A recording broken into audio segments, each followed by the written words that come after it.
Hello students, good morning. Hope you are doing good at your place. In this video, we shall try to calculate cash flow statement from operating activities. A very simple question. Let us try. निम्न आंकड़ों से संचालन क्रियाओं से रोकड़ प्रवाह की गणना कीजिए. ये क्वेश्चन एसपी बोर्ड में आपसे पूछा गया था 2020 में पूछा गया था मार्च में. And beautiful question. आपने केवल एक ही आपसे पूछा था फ्रॉम ऑपरेटिंग एक्टिविटीज से आपने इसको ऑपरेटिंग एक्टिविटी निकालनी है. तो बेटा पहले तो आपने सबसे पहले प्रॉफिट एंड लॉस आपने देखना है. देखिए लाभ हानि खाता 2015 में इट इज़ 50,000 एंड 1,80,000 था. तो net increase in right on. Okay, इसमें हम यहाँ पर इसको सॉल्यूशन को कर लेते हैं.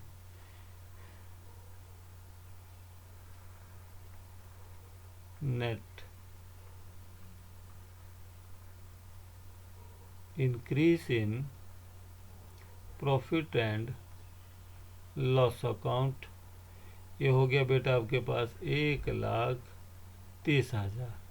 ओके, एंड क्योंकि यहाँ पर इस प्रकार का कुछ भी एडजस्टमेंट नहीं दिया है, ना तो कोई टैक्स है, ना कोई डेप्रिसिएशन है, ना कोई डिविडेंड है, सिंपल क्वेश्चन है, कोई एडजस्टमेंट नहीं है, तो आपके पास सिंपली ऑपरेटिंग प्रॉफिट आपके पास सीधा ही आ गया है. तो इसको आप लिख सकते हैं operating profit before change in working capital in working capital.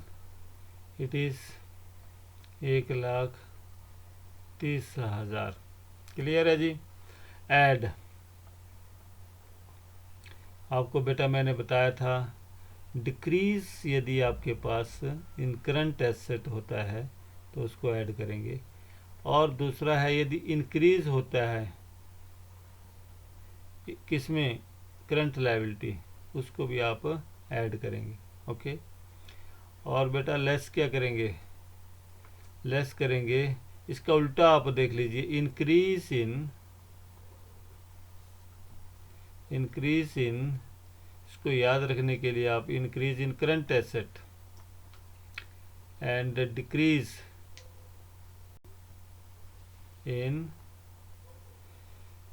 इन यहाँ क्या था ऊपर add increase in current liability, तो यहाँ क्या हो जाएगा डिक्रीज इन करंट लायबिलिटी. अब चलिए क्वेश्चन में देखते हैं क्या दिया है.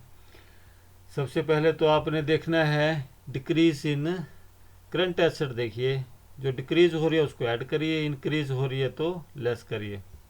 ओके, तो डेटर्स है आपके पास. डेटर्स कितने थे बेटा, यहाँ 50,000 थे, 40,000 हो गए. तो क्या करेंगे, डिक्रीज हो गए डेटर्स तो उसको आप ऐड करेंगे. तो 50 से 40 हो गए तो कितने रह गए 10,000. उसके बाद डेट्स के बाद है बिल्स रिसीवेबल. 10,000 थे, 12,500 हो गए. तो क्या हो गए, इंक्रीज हो गए. तो जब इंक्रीज होते हैं तो क्या करते हैं, इंक्रीज इन करंट एसेट्स को क्या करेंगे, लेस करेंगे. तो आपको यहाँ लिखना चाहिए लेस में बिल्स रिसीवेबल 2,500. ओके, नेक्स्ट है क्रेडिटर्स. क्रेडिटर्स 25,000 थे और ये 20,000 लेस हो गए.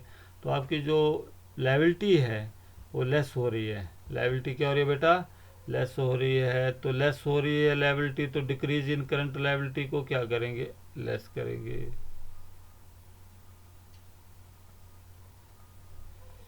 कितने से, 5,000 से. और अदत्त व्यय आउटस्टैंडिंग एक्सपेंसेस 800 थे, 1,000 हो गए. 800 से 1,000 हो गए आपके पास. तो increase in current liability, increase in current liability यहाँ पर आपके पास आ जाएगा इंक्रीज, तो ओ ई आउटस्टैंडिंग एक्सपेंसेस कितने से 200 से के, और क्या आ गया आउटस्टैंडिंग एक्सपेंसेस हो गया। देय विपत्र बिल्स पेबल 40,000 से कितने हो गए 25,000, तो 40,000 से 25,000 हो गया आपके पास, तो ये क्या हुआ डिक्रीज इन करंट लायबिलिटी, तो उसको क्या करेंगे लेस करेंगे। बिल्स पेबल 40 से 25 हो गया तो कितना हो गया 15,000,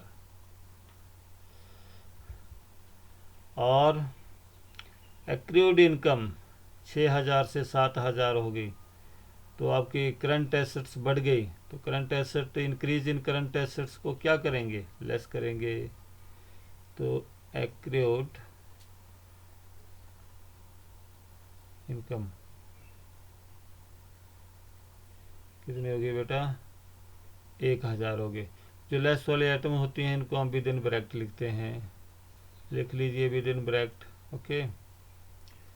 अब इसको आप ऐड कर लीजिए, आपके पास 1,30,000 था, 1,40,000 और 1,40,200, और ये कितना हो गया बेटा आपका 15 और 5 20 और 1 21 और 2 23,500,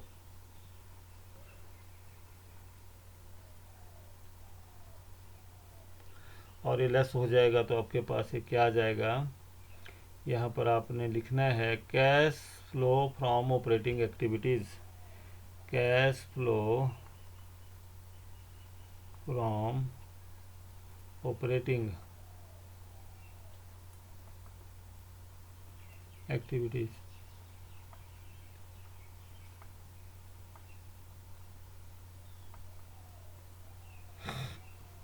ये कितना हो गया बेटा, इसको घटाएंगे तो आपके पास आ गया 1,16,700 इज द आंसर। क्लियर है जी, ओके। तो बेटा एक क्वेश्चन और कर लीजिए, एक क्वेश्चन भी HP बोस 2020 में आया था, और इसमें भी ये सिंपल क्वेश्चन था, निम्न आंकड़ों से संचालन क्रियाओं से रोकड़ की गणना कीजिए, calculate cash from operating activity, same question, let us start. इसमें क्या दिया, statement of profit and loss account, यहाँ 60,000 था 65,000 हो गया, तो इसको 60,000 से 65,000 हो गया कैश फ्रॉम ऑपरेटिंग एक्टिविटीज़, तो write down cash from operating activities,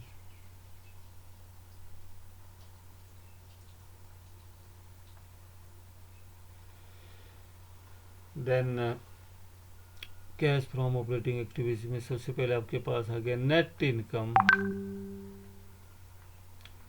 net income in profit and loss account, तो 60 से 65 हो गया तो 5,000, ऐड क्या ऐड करेंगे, इसमें कुछ एडजस्टमेंट क्वेश्चन में दिया है, क्वेश्चन में ही दिया है, क्या दिया है इसमें बेटा आपको, एक तो रिजर्व दिए हैं जनरल रिजर्व, और दूसरा है गुडविल, ये दो चीज़ें जो है आप इसमें लिखेंगे, तो जनरल रिजर्व था 2,02,000 से 2,37,000 हो गया, तो add transfer to general reserve, add transfer to general reserve, ये हो गया आपके पास 35,000, 2,37,000 से 2,02,000 से, और आपके पास है अपना वो नेट प्रॉफिट कितना हो गया, नेट प्रॉफिट हो गया बेटा आपके पास 40,000, clear. Next add adjustment, add adjustment goodwill, goodwill को क्या किया है, गुडविल थी आपके पास 80,000, अब रहेगी आपके पास नेक्स्ट ईयर 2018 में 17,000, कम होगी तो राइट ऑफ होगी, इसको जब कम होती है तो राइट ऑफ होती है, और जब ज़्यादा होती है तो इसको हम परचेज करते हैं। तो goodwill return of, goodwill return of, और ये होगी बेटा आपके पास कितनी, 10,000, और ये टोटल हो गया अब आपके पास 50,000। ऑपरेटिंग प्रॉफिट ये आ गया आपके पास, operating profit before change in working capital, before change in working capital. Clear. Next है, अब ऐड करेंगे आपको, जैसे मैंने पहले बताया, डिक्रीज इन करंट एसेट। तो डिक्रीज इन करंट एसेट्स में आपके पास आए सीधे डेटर्स, मैं सीधा लिखूंगा डेटर्स, आपके पास आ गया बेटा 37,000 डिक्रीज। एंड लेस में क्या क्या आएगा, ऐड में आपके पास ये कि एटमाई डेटर्स हैं आपके पास, जो करंट एसेट्स हैं वो डिक्रीज हुई है। And increase in current assets less उसको करते हैं, जैसे आपके पास यहाँ पर प्रश्न में दिया है बिल्स रिसीवेबल, बिल्स रिसीवेबल्स आपके पास 62 थे, 1,03,000 हो गए तो लेस हो जाएंगे, तो कितना आ जाएगा आपके पास 41,000। उसके बाद है यस डेटर्स हो गया, बिल्स रिसीवेबल के general, outstanding salary, outstanding salary, outstanding salary, outstanding salary 18,000। And prepaid wages 5 से 7 हो गए तो भी लेस हो जाएंगे। प्रीपेड बेजिस आपके पास इंक्रीज इन करंट एसेट्स है, तो प्रीपेड बेजिस 2,000। क्लियर। तो ये 37 और ये 37,000, 41,000, सॉरी डेटर्स, डेटर्स कितने 37,000 हैं। हाँ डेटर्स लेस नहीं होंगे, डेटर्स तो ऐड होंगे, तो इसके बेटे ऊपर बेटा आप इसको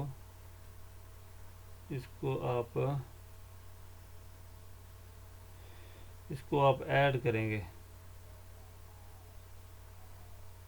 इसको बेटा आप ऐड करेंगे और ए नहीं लगाएंगे। हाँ ओके,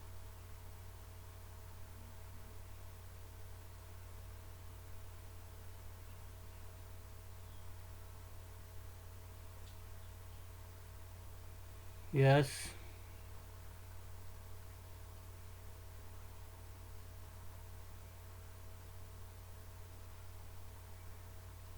यस, ये आपके पास 37,000, तो ये आपके पास आ गया 50,000 और 37,000, ये हो गया बेटा आपके पास 87,000, 87,000, और ये हो गया 41 2 43,000 और 18 61,000। आप इसमें से बेटा लेस कर दीजिए, और ये आपके पास आ गया cash flow from, cash flow from operating activity,